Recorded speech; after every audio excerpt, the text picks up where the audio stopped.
शताब्दी जी इसे कैसे देखती है? तो पहले तो बेल मिल गई, अब वो सदन में भी आ रहे हैं, बचा क्या फिर? आप लोग उनको जो रोकना चाह रहे थे वो तो रुक ही नहीं पाए।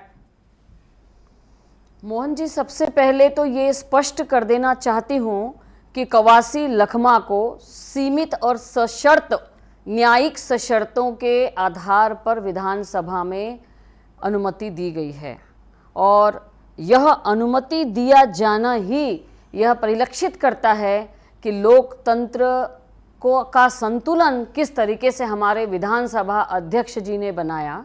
कुछ तकनीकी कारण बताकर मना भी कर सकते थे उनको विधानसभा में प्रवेश करने से, किंतु उन्होंने महाधिवक्ता से इस पर राय ली और कानूनी राय लेकर जिस प्रकार से उनके साथ कानूनी राय आई है कि उनको कुछ शर्तों के साथ, सीमित अधिकारों के साथ उनको विधानसभा में प्रवेश करने को मिलेगा, क्योंकि जेल से बेल पर छूटे व्यक्ति के कुछ कानूनी अधिकार सीमित होते हैं, जैसे कि वो प्रेस में कोई अपनी टिप्पणी नहीं दे पाएंगे, वो किसी प्रकार से उन पर चल रहे केस के लिए, जैसे अभी प्रवक्ता महोदया बोल रही थी, इस प्रकार से पूछा कुछ और जाए उत्तर कुछ और दें और अपने पक्ष को रखने का प्रयास नहीं करेंगे। इस प्रकार से उनको जो है कुछ न्यायिक सीमित शर्तें उनके ऊपर लगाकर उनको अधिकार दिया गया, लेकिन यह अधिकार देकर यह परिलक्षित होता है कि किस प्रकार से हमारे विधानसभा अध्यक्ष जी ने पारदर्शिता अपनाते हुए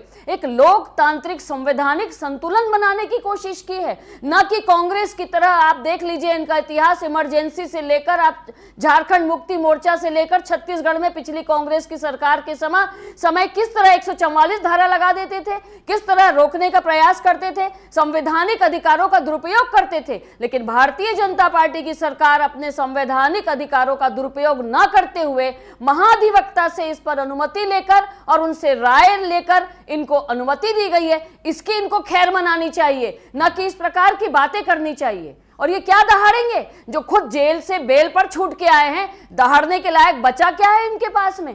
और यदि जैसा कि अभी प्रवक्ता महोदया कह रही थी, जमानत में छूटने का मतलब ही होता है आरोप सिद्ध नहीं हो पाया। आप न्यायिक प्रक्रिया के ऊपर इस प्रकार की टिप्पणी नहीं कर सकती।